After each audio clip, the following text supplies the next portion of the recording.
Hey guys, welcome back to BRB Kitchen, where today we're taking fan requests. Alma? Yeah, see what we have today. Whoop. Well, Alexander requested a traditional Kazakh dish called Beshbarmak. Challenge accepted.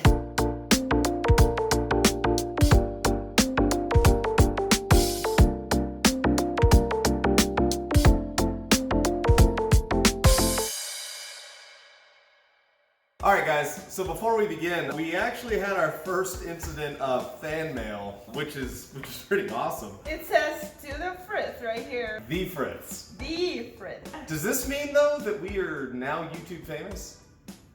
Ooh. We'll accept sponsorship soon. You Okay, keep sending Fiorina? Okay, Audie? Okay, Crate and Barrel? Yeah, yeah. Crate and Barrel. As you can probably see, we've already unboxed this, but we didn't know. We thought that this was just another package. And when we opened it up, we were so confused because we hadn't ordered any of this stuff. And then we saw a note, and it was a gift for us. So I'm going to take it for BRB Kitchen, but for the Fritz. Let's go ahead and kick this off. Alma, what do we got in here? So here we got oven mitts. Wow, thank you. We gotta use this for sure. Actually, one thing that we were talking about is how there are two mitts. We've had a handful of these oven mitts, and it only occurred to me when we opened this that we've never had a set with two mitts. No, always one. So you have to go like this and burn yourself. Yeah. You see this war wounds? You see this? All right, the next thing was a salt and pepper grinder. This has actually been a long time want of mine. We have gone through a lot of different ways of going through salt and pepper. There is a table salt and table pepper one where it's pre-ground. There's another one where you can get it from like H-E-B or Costco where you do have the grinder, but you can't refill those, so you gotta constantly buy them. Finally, her sister actually bought me as a gift these metallic ones, but you know, they're really nice, they fit with our kitchen, but they're battery powered, and if you don't clean them just right, the motors will get kind of weak and you can't get through things like pepper. That being said, one thing that I've been wanting to get for a while has actually been these nice hand-cranked wooden grinders. Yes. Go traditional. All right, the last thing, Alma, can you get it? Can I get this? I'm a crap. Oh, it's ceramic, let's be careful. I break everything fragile, so. Oh my gosh. Yeah, little coasters. It's actually kind of timely that you got us coasters. It's perfect for our drinks. All right, well, that was kind of fun. Like, I hope people keep sending us stuff. Hint. Thank you so much, Erica, for these nice gifts. Thank you, Erica. I really appreciate them. It was very unexpected. That being said, you know, things like that help motivate us to keep doing this. Thank you, and hopefully we keep making nice videos for you to enjoy. Ready to kick off the recipe? All right, Alma, so as usual, what is Beshbarmak? Very traditional Kazakh dish. Sheets of dough, you roll them out very thin. You cut them in bigger chunks and boil them. It needs to be a big fatty piece of meat, and then you boil that and you put some onions on top. And it's just simple, meat and dough. So generally the meat has to be a big chunk of meat with a lot of fat on it. We couldn't really find the exact same thing you would find in Kazakhstan here. What we're gonna do is the most Texas thing, and we're going to be using beef. We got a big ol' round steak. Yes! I'm not gonna lie, I'm not 100% how to cut this. He said use a chainsaw. I'm not gonna use the The chainsaw. guy said use a chainsaw. Any butcher friends of ours, I'm so sorry, because I really have no idea what I'm doing here. What I do know though is that this particular part is the booty of the cow.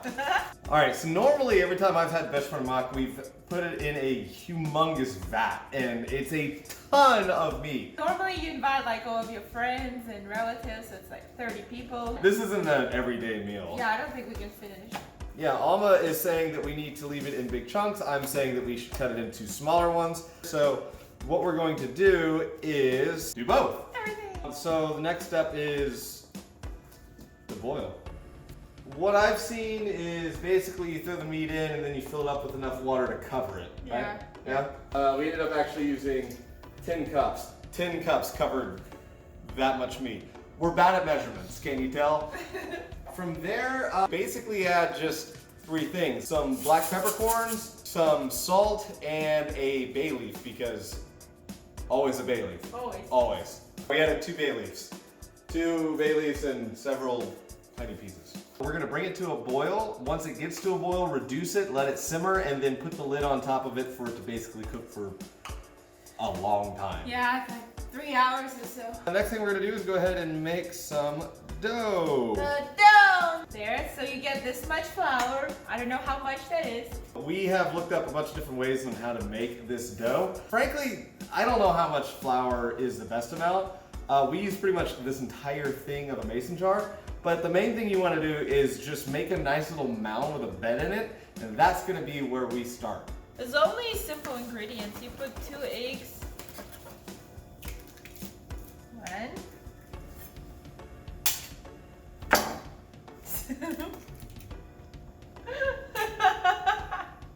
Then you add a little bit of salt.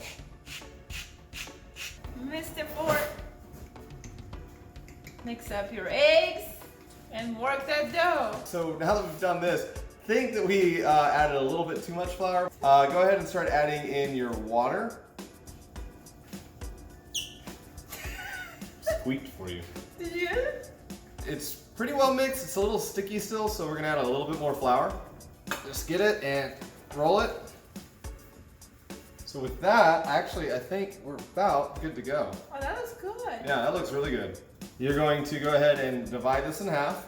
And then finally, we're gonna go ahead and let it sit at room temperature now for, I don't know, a good 20, 30 minutes or so, right? Yeah. Finally, you get apparently a clear bowl and... I don't know why. All right, guys, we're back.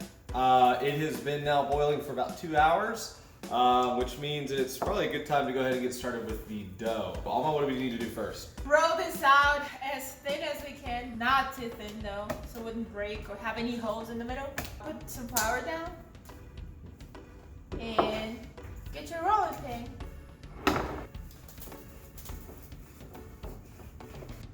Oh, we're getting close. Yeah, getting close. It's the perfect time for me to take over. Yeah! Woo! It's a lot of work. I am the champion! We're staying traditional here. Just go ahead and get a knife and simply, what, run it across. And then go ahead and take it down the middle. Oh. Key thing about Kazakh cooking, don't waste anything. Use it all.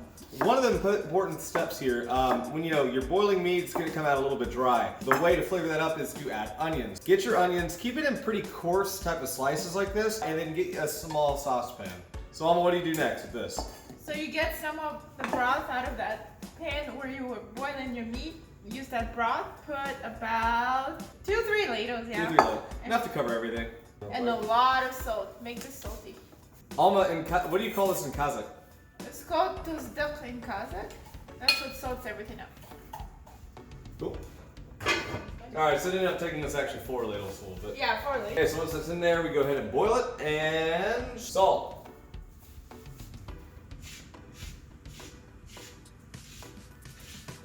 It's gonna be a lot of salt. It has to be salt. Alright, so we're gonna go ahead and take this out real quick, see how we're doing tenderness-wise. The goal is to see if it can spread very easily. Which, yeah, that works really well. So now that we have all the meat, go ahead and cut it into a little bit smaller pieces. Alma says that we need to be aiming for more of a slice texture. Not super thin, maybe half an inch or so. We've got everything cut up here. The thing is, we still need to cook the dough. We had the meat on a simmer, we took it out, now we're gonna crank up the heat on that now fatty water beef broth. Yes. Then we're gonna take our pasta and slowly cook it. I was reading that you wanna make sure each noodle is totally immersed before you add in the next one. That's right. To avoid them from clumping. Add in the second one. Add enough. Oh no. Casualty. You didn't like that one anyways. Yeah. I didn't like the way you looked at me. Alright, all of the dough is covered in water. It's, I guess, waiting time. Alright, now after 10 minutes, time to start plating up. You ready? Yes. I'm so excited. I'm gonna eat this. Alright guys, this is it. Beshbarmak. I'm actually Pretty happy with the way it looks. I hope it tastes good. Before we eat this though, I just want to say, we have a lot of friends and family in Kazakhstan, and a lot of them are very sick right now. We know the virus has been particularly bad in there, so please take care and don't get sick. Our hearts go out to you guys. We're praying for you. Hope you're all doing well. Let's go ahead and enjoy this Beshbarmak though in your honor, okay? We are going to break the rules and actually use cutlery for this, but that's because it's really, really hot and I'm weak. I didn't approve. Yeah, but here we are. Cheers, sweetie. Cheers. Oh, it tastes like home. It's actually really good. I'm actually surprised. I've had much better Beshbarmak in Kazakhstan, but this is like our first time trying to cook it. So I'm pretty happy with how this turned out. Okay guys, thank you so much for watching. This is the national dish of Kazakhstan. If you live there, I hope we didn't offend you. If you live here in the US, I hope you learned something. It's amazing. The simplicity, but the flavor, it is so good. We are toying with the idea of doing a bougie version of Beshbarmak for our 100 subscribers special, which is a really low bar, isn't it? 100 subscribers? Pretty high for me.